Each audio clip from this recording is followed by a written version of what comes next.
నమస్తే, welcome to Suman TV. నేను విష్ణు. ప్రస్తుతంతో పాటు ప్రముఖ స్టాక్ మార్కెట్ అనలిస్ట్ రామచంద్రమూర్తి గారు ఉన్నారు. నమస్తే సార్ రామచంద్రమూర్తి గారు. నమస్తే విష్ణు గారు.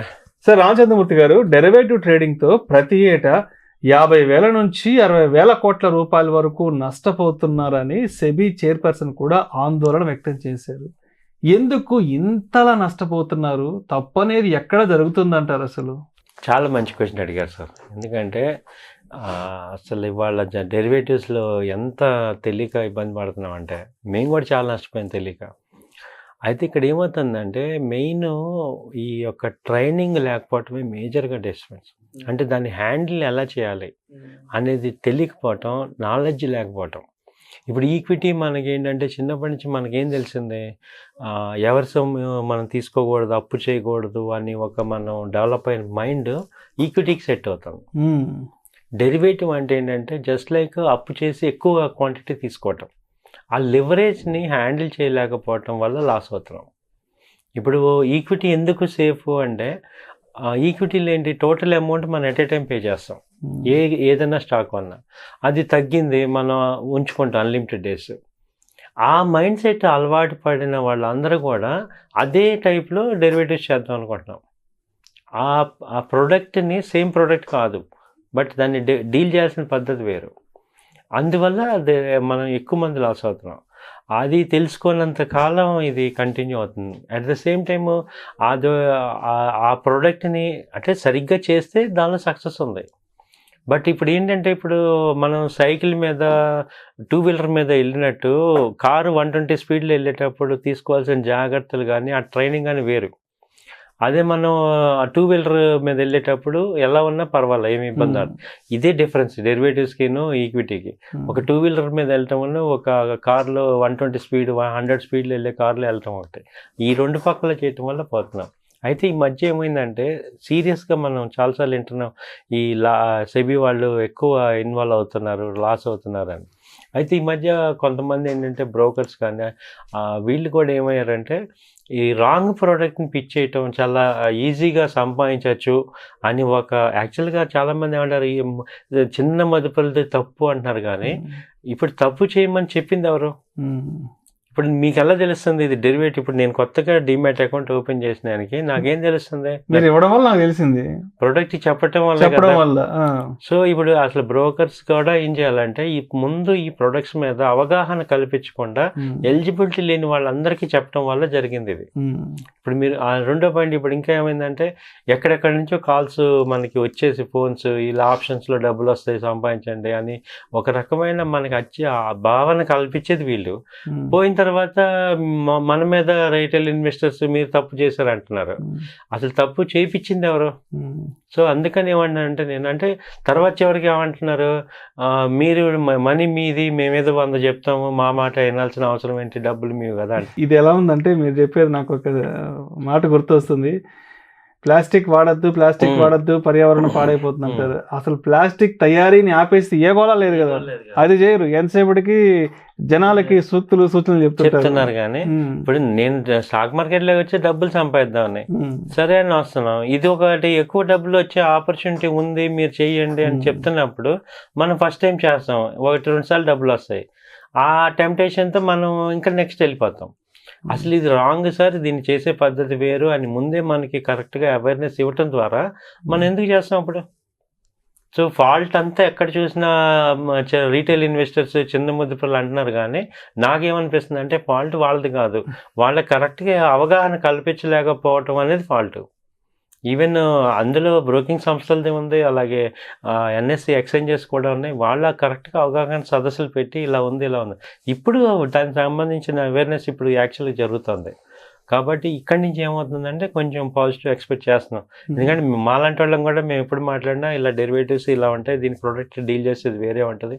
ఈక్విటీ లాగా అదే మైండ్ సెట్ దీనికి పనికిరాదు. ఆ డిఫరెన్స్ అది ఉందని చెప్తున్నాను అనమాట. అండ్ అదేవిధంగా ఈ ఎక్స్పైరీలకు సంబంధించి కూడా కొన్ని కొత్త ప్రతిపాదనలు వచ్చాయి. ఈ వారం ఎక్స్పైరీ ఏదైతే ఉందో దానికి సంబంధించిన కాంట్రాక్ట్లు కూడా తగ్గిస్తున్నా ఉంటూ కూడా సెబీ నుంచి ఒక కొత్త అనౌన్స్మెంట్ రావడం జరిగింది. ఏంటి అసలు దీని గురించి కూడా చెప్పగలరు? ఇది కూడా సార్ మేము స్టార్టింగ్ అనుకున్నాం, అదివరకు ఎలా ఉండేదంటే నిఫ్టీ, బ్యాంక్ నిఫ్టీ 2 ఉండేవి. అవి లాస్ట్ గురువారం ఎక్స్పైరీ ఉంటుంది మంత్లీ. సో ఆ మంత్ మొత్తం చేసుకునే వాళ్ళం. ఇప్పుడు డైలీ ఎక్స్పైరీ వచ్చేసి వీక్లీ అలాంటి కాంట్రాక్ట్ వీక్లీ తెచ్చారు. సరే వీక్లీ నుంచి డైలీ అనేప్పుడు అతి సర్వత్ర వర్జేత్ అని ఒక సామెత ఉంది కదా, ఇది ఏమైందంటే ఎక్కువైపోయింది. డిస్ట్రక్టివ్ ఇన్స్ట్రుమెంట్ ఆల్రెడీ అందరూ చెప్పేది ఏంటంటే డిస్ట్రక్టివ్ ఇన్స్ట్రుమెంట్స్. వీళ్ళు ఈ మాయలో పడి ఏమవుతున్నాం, అందరూ నాశనం అయిపోతున్నాం. మరి రెగ్యులేటర్ కంపల్సరీ వాళ్ళ డ్యూటీ వాళ్ళు చేయాలి.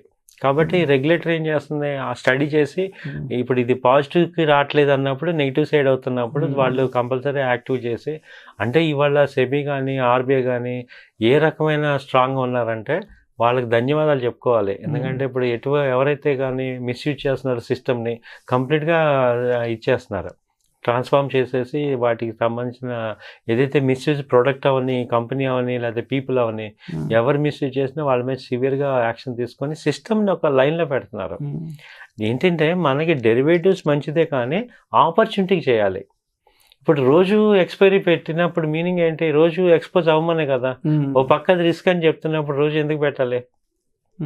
సో ఆ తర్వాత ఇప్పుడు ఈక్వల్గా వాల్యూస్ తగ్గించేసారు. అదివరకు ప్రీమియమ్స్, ఇప్పుడు ప్రీమియమ్స్ తగ్గిపోయినాయి. దాంతో ఏమైంది, అందరూ కూడా తక్కువ రేటుకి వస్తున్నప్పుడు అట్రాక్ట్ అవుతాం. ఈ లాట్ల పరిమాణం కూడా 4 రెట్ల వరకు పెంచుతున్నట్టు, అదేవిధంగా చిన్న మదుపరుల యొక్క వాళ్ళ ప్రాతినిధ్యాన్ని కూడా తగ్గించబోతున్నట్లుగా కూడా తగ్గించేయాలి సార్. ఎందుకంటే ఇప్పుడు నువ్వు కాని ప్రోడక్ట్లోకి నువ్వు ఎంటర్ అవటం ద్వారా, ఇప్పుడు మీ దగ్గర డబ్బులు లేవు సార్, ఫ్లైట్ ఎక్కాలి, ఎలా ఎక్కుతారు? మీకు ఇప్పుడు నేను హైదరాబాద్లో ఉన్నా, విజయవాడ వెళ్ళాలి, నా దగ్గర ఉంది ఎంత 500 ఉందనుకోండి, నేను ఎలా వెళ్తాను? ట్రైన్ ఎక్కి వెళ్ళాలి. 500 పట్టుకొని నేను ఇప్పుడు మీకేం చెప్తున్నారు, నీ దగ్గర 500 ఉన్నాయి పర్వాలేదులే, నువ్వు ఫ్లైట్ ఎక్కువ డిస్కౌంట్ ఇస్తాం, అది ఇలా మాట్లాడుతున్నారు. మనం ఏమంటున్నాము, అందరికీ కూడా ఫ్లైట్ ఎక్కాలనే ఉంటుంది. కాబట్టి మన దగ్గర లేకపోయినా మనం చేస్తున్నాం. ఇప్పుడు మామూలుగా 5,000 రూపాయల టికెట్ నీకు 2,000కి ఇచ్చేస్తున్నాం అంటారా, అంటే మనం ఏం చేస్తున్నాం, ఆ యొక్క లగ్జరీ కోసం మనం చేస్తున్నాం అనమాట. సో అలా కాదు ఇది. నువ్వు మన స్థితి ఏంటి, ఇప్పుడు నువ్వు 500 నాకు దగ్గర ఉన్నప్పుడు 100 రూపాయలు ఆ ట్రైన్ ఎక్కితే మన స్థితిని చెప్పాలి. అంతకుముందు ఇలా ఉండేది క్లియర్గా, ఎవరికి కూడా నా దగ్గర ఉన్న డబ్బుని బట్టి నేను దేనికి ఎలిజిబుల్లో దానికి వెళ్ళేవాళ్ళు, కాబట్టి హ్యాపీగా ఉండేవాళ్ళు. మీరు ఇంకా ఇంకొక విషయం కూడా గమనించలేదు, డబ్బులు పోవటం కాదు, ప్రాణాలు కూడా పోతున్నాయి. చాలా మంది ప్రాణాలు పోతున్నాయి, వాళ్ళ ఫ్యామిలీలు అంతా రోడ్డు మీద పడుతున్నాయి. ఆ మనుషులు చూస్తే ఏంటంటే హై లెవెల్లో ఎడ్యుకేషన్ ఉన్న వాళ్ళే ఈ ట్రాప్ లో పడిపోతున్నాం తెలియక. సో డబ్బుతో పాటు డబ్బులు పైన ఏదో రకంగా ఉంటాం, కానీ చాలా కేసెస్లో వాళ్ళ యొక్క ప్రాణాలు పోతున్నాయి, ఆస్తులు పోతున్నాయి, వాళ్ళు రోడ్డు మీదకి వెళ్ళిపోతున్నారు. కాబట్టి ఇప్పటికైనా కళ్ళు తెరిచి అందరం కూడా ఇది ఎవరికి సెట్ అవుద్దో వాళ్ళకే ఇవ్వాలి సార్, అంతకన్నా కింద వాళ్ళకి ఇవ్వకూడదు. ఎందుకంటే ఇప్పుడు మనం ఒక పవర్టీలో ఉన్న ప్రతి వాళ్ళు ఏమంటాం, ఆశ అనేది ఉంటుంది అందరికీ, దానికి కాదనేది ఏం లేదు. బట్ ఆ ఆశని ఏం చేయాలంటే ఎక్స్ప్లాయిట్ చేయకూడదు. ఓకే, నువ్వు ఇలా చదువుకుంటే ముందుకెళ్తావు అని చెప్పాలి, కానీ నీ లెవెల్ ఇది అన్నప్పుడు నువ్వు ఇలాగే ఉండాలి. ఇప్పటికైనా ఇలాంటి మార్గదర్శకాలు తీసుకొచ్చి చాలా మందిని కాపాడుకోవాలి సార్. అది అంతేగాని నేను కూడా చెప్పేది ఏంటంటే, వాళ్ళు ఇవ్వకపోయినా మనం ఆలోచించుకోవాల్సింది ఏంటంటే, నా దగ్గర డబ్బుని నేను సేఫ్టీ చేసుకోవాలి. అసలు ఇప్పుడు స్టాక్ మార్కెట్లో ఫస్ట్ గోల్ ఏంటంటే మీ క్యాపిటల్ సేఫ్టీ ఉండాలి, ప్రాఫిట్ కాదు. ముందు మన డబ్బు మనకి ఉంటే, మీరున్నా లేకపోయినా మార్కెట్ ఉంటుంది, కానీ మనం ఉంటేనే మనం ఉండాలి. మన డబ్బు మనకి సేఫ్టీ ఉంటేనే మనం మార్కెట్లో ఉండగలం. కాబట్టి సిస్టమేటిక్ ఈక్విటీ అనేది. అండ్ ఇంకో పాయింట్ కూడా నేను చెప్పేది ఏంటంటే, ఇప్పుడు ఆప్షన్స్ చేసేవాళ్ళు, ఫ్యూచర్ చేసే వీళ్ళందరికీ కూడా మీరు ముందు ఈక్విటీలో పెట్టుకోండి మీ యొక్క పోర్ట్ఫోలియో అమౌంట్ అంతా. ఆ ప్రాఫిట్ రిస్క్ చేయండి. ఆప్షన్స్ చేయాలనుకున్నారు, ఓకే, ఆ ప్రాఫిట్ ఏదైనా వస్తే ఆ ప్రాఫిట్ రిస్క్ చేయండి, మీ క్యాపిటల్ సేఫ్టీలో ఉంటారు. ఇది సెబీ వాళ్ళు కూడా ఇదే చెప్తున్నారు, మీ అందరం కూడా చెప్పేది అదే. మీరు ఊరికే మీ యొక్క అమౌంట్ని పెట్టుకోకండి, క్యాపిటల్ రిస్క్ చేయండి. Thank you so much Ramachandramurthy garu. Thank you sir, thank you.